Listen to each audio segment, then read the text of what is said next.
तो ईश्वर को मानने से ही हमारे उद्धार का रास्ता प्रशस्त होता है। तो हम सभी ईश्वर को मानने वाले बने। आप सभी ईश्वर को मानते हैं? बोलो, हाथ खड़े करो एक बार। जो लोग मानते हैं, सभी मानने वाले बैठे हैं, हाथ नीचे कर दो, बहुत अच्छी बात है। तो ईश्वर को मानने वाला व्यक्ति कभी झूठ बोलेगा क्या? बोलो जी, बोलेगा या नहीं बोलेगा? तो आप लोग में से कोई झूठ नहीं बोलता होगा, बोलते हैं? तो फिर कहां मानते हैं हम ईश्वर को? अच्छा, ईश्वर को मानने वाला व्यक्ति कभी धोखा किसी को देगा क्या? बोलो जी। डग्गेमारी करेगा, चोरी करेगा, रिश्वतखोरी करेगा, दूध में पानी मिलाकर के बेचेगा क्या ईश्वर को मानने वाला व्यक्ति? बोलो जी, बेचेगा? तो आप लोगों में से कोई रिश्वतखोरी नहीं करता होगा, डग्गेमारी नहीं करता होगा, छलकपट नहीं करता होगा, चोरी नहीं करता होगा। तब तो यदि आप ये काम नहीं करते हैं तब आप कह सकते हैं कि हां, मैं ईश्वर को मानता हूं। ये तो कितनी बड़ी बात है। इसलिए तो ईश्वर को माना जा रहा है।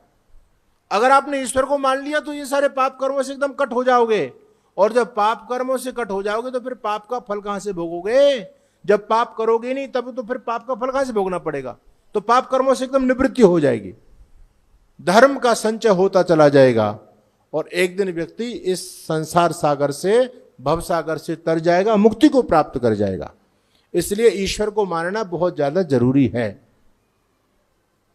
तो मैंने कुछ बातें, अब आपका कोई डाउट, कोई प्रश्न ईश्वर के बारे में हो तो मुझे पूछिए, क्योंकि प्रश्न करना बहुत जरूरी है। बहुत से लोगों को कुछ डाउट होते हैं, पूछते नहीं, संकोच बस। लेकिन आपको यदि मन में कोई डाउट है तो आप पूछ सकते हैं। और यदि आप बिल्कुल डाउट आपको कुछ नहीं है तो मेरा माताओं बहनों आपसे निवेदन है, ये मैं बहुत गंभीर बात आपसे बोल रहा हूं कि ज्यादातर ये पाखंड हमारी माताओं बहनों में होता है। ये आर्य समाज के सत्संग में भी आती हैं और उधर भी दूसरी पूजा पाठ भी पद्धतियां करती हैं, उसमें समय खराब करती हैं। उसको बिल्कुल भी मत कीजिए, बिल्कुल भी मत डरिए। ऐसा नहीं कि ईश्वर हमारा बिगाड़ देगा, ये कर देगा, वो कर देगा। वो कुछ नहीं कर सकता, वो ईश्वर है ही नहीं, वो क्या बिगाड़ेगा? तो बिल्कुल निर्भ्रम हो जाइए। सौभाग्य आप लोगों का है कि आपको आर्य समाज का रास्ता मिला है। इसको आप भुनाइए। दो नावों में पैर रख करके चलना बुद्धिमत्ता नहीं है। आप अपने लक्ष्य तक नहीं पहुंच सकते। एक हमारे आर्य समाज के विद्वान हुए, बड़े प्रसिद्ध विद्वान हुए। उनके पिताजी जब वो बच्चे थे तो उनको आर्य समाज के सत्संग में लेके जाया करते थे। और आर्य समाज के सत्संग में जाते थे तो आर्य समाजी विद्वान उपदेश करते थे, ईश्वर निराकार है, सर्वशक्तिमान है, उसकी कोई मूर्ति नहीं हो सकती, तो फिर मूर्ति पूजा गलत है, उसका मुख्य नाम ओम है, आदि आदि बातें वो सुन करके आते थे ईश्वर के बारे में। और उनको लगता था कि हाँ, आर्य समाज की बात बिल्कुल सही है। कहते हैं बेटा चलो आर्य समाज के मंदिर में सत्संग में, बहुत अच्छी बात बताते हैं वो ईश्वर के बारे में, सब बातें अच्छी होती हैं उनकी। और घर में आकर के वो मूर्ति पूजा भी करते थे। उनके पिताजी को बच्चा देखता था, एक तरफ पिताजी मुझे आर्य समाज के मंदिर लेके जाते हैं और आर्य समाज के मंदिर में तो ये सारी मूर्ति पूजा का वो खंडन करते हैं, ऐसा नहीं करना सही चाहिए, ईश्वर के यदि प्राप्त करना चाहते हो तो आप संध्या करो, यज्ञ करो, लेकिन ये मूर्ति पूजा भी करते हैं। तो मुझे तो लेके जाते हैं और इन पर कुछ प्रभाव नहीं पड़ रहा है कि दो नावों में पैर रख करके चलते हैं। तो उनके पुत्र ने कहा, पिताजी एक बात बताओ, आप आर्य समाज में भी जाते हो, घर में भी आकर के ये पाखंड भी करते हो, यानी ईश्वर निराकार है ये भी मानते हो और दूसरी तरफ आप साकार मान करके उसकी पूजा भी कर रहे हो। आप ये दो तरह का काम क्यों कर रहे हो? तो उनके पिताजी अपने आप को बहुत चतुर समझते थे और उन्होंने कहा, तू है बेवकूफ, पागल, तू अभी बच्चा है, मैं दिमाग से काम लेता हूं। बोले कैसे? वो कहते हैं मैं दोनों भगवानों को मना करके चलता हूं, दोनों भगवानों से अपनी पटा के चलता हूं, बढ़िया, आर्य समाजियों के से भी और अपने पौराणिक लोगों के से भी। अगर किसी कारणवश आर्य समाजियों का भगवान नाराज हो जाएगा तो हमारा पौराणिक वाला भगवान मेरे साथ रहेगा, और पौराणिकों का नाराज हो जाएगा तो आर्य समाजियों का है।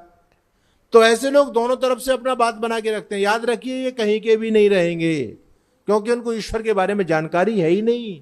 परमात्मा तुम्हारे झांसे में आने वाला नहीं है, वो बिल्कुल न्यायकारी तत्व है। इसलिए कुछ चर्चा मैंने आप लोगों के बीच में रखी। आप लोगों ने बात को बहुत ध्यान से और शांति के साथ में सुना है। मैं फिर कहूंगा, अपने घर में गलत परंपराएं प्रारंभ न हो जाएं, इसके लिए आप स्टिक रहो, सावधान रहो, मजबूत रहो। मैं देखता हूं यहां ज्यादातर लोग बैठे हैं, बड़ी उम्र के लोग बैठे हैं। ये चाहे भले आर्य समाजी हैं, लेकिन इनके घर में वो बीमारी सारी घुस गई होगी। श्राद्ध भी होने प्रारंभ हो गए होंगे, मूर्ति पूजा भी प्रारंभ हो गई होगी, आदि आदि सारी अवैदिक मान्यताएं प्रवेश कर गई होंगी। क्यों कर गई? हम जाते हैं घरों में, कहते हैं जी हमारे दादाजी आर्य समाजी थे, हमारे नाना जी आर्य समाजी थे। अरे तुम क्या हो ये बताओ, तुम्हारी पहचान क्या है? दादाजी आर्य समाजी थे, तुमने क्या सीखा आर्य समाज से? तो ये कमी किसकी? ये दादाजी की कमी है, ये नाना जी की कमी है, ये पिताजी की कमी है कि हमने वो बातें अपने घर में सख्ताई से लागू नहीं की। मुसलमान अपने घर में सख्ताई से अपनी शिक्षाओं को लागू करता है। सिख को देखो, ईसाई लोगों को देखो, लेकिन हमारा कुछ नहीं है। हम सारे भगवान बराबर होते हैं, सारे धर्म एक तरफ जाने की बात करते हैं। ये क्या बेकार की बातें समाज में चल रही हैं। तो इन चीजों से बचिए, आर्य समाजी बनिए, सत्यार्थ प्रकाश पढ़िए, बिल्कुल निर्भ्रम हो जाइए। घर में मूर्ति पूजा बिल्कुल बंद कर दीजिए। ये जो है ना, ये आप संध्या करो, यज्ञ करो, 10 मिनट में यज्ञ हो जाता है, संध्या हो जाती है। ये वैदिक स्वरूप है ईश्वर को प्राप्त करने का। इन बेकार के आडंबरों में मत फंसिए, मत जगड़िए। तो ये कुछ बातें आपको बताई। आप लोग वैसे आर्य समाजी हैं, ज्यादातर इन बातों को सभी सुने हुए हैं, लेकिन फिर भी मैं मानता हूं अंदर से दृढ़ता नहीं है, मजबूती नहीं है। डर नहीं है हमारी माताएं, अगर मैंने इसका व्रत नहीं किया अब की बार, या इस मूर्ति की मैंने पूजा नहीं की तो कुछ बुरा ना हो जाए, बुरा ना हो जाए, ये भय उनके मन में बैठा। कुछ बुरा होने वाला नहीं है, बिल्कुल निर्भ्रम हो जाओ आप, कुछ नहीं होगा। और तुम्हारा यदि इस पाखंड से बुरा हो जाए तो तुम्हारा बुरा मुझे लग जाए, मेरा हो जाए। क्यों डर रहे हो बेकार की? भाई यदि मैं आपको गलत उपदेश करूंगा तो उसका पाप भी तो मुझे लगेगा नहीं लगेगा? तो यदि मैं गलत बोल रहा हूं तो आप क्यों डर रहे हो? बोले महाराज ने बताया तो पाप तो मुझे लगेगा, आप क्यों डरती हो? इसलिए मैं गलत बोल ही नहीं रहा हूं, मैं ऋषि की बात कर रहा हूं, वेद की बात कर रहा हूं। इसलिए सिद्धांत को जियो अपने जीवन में।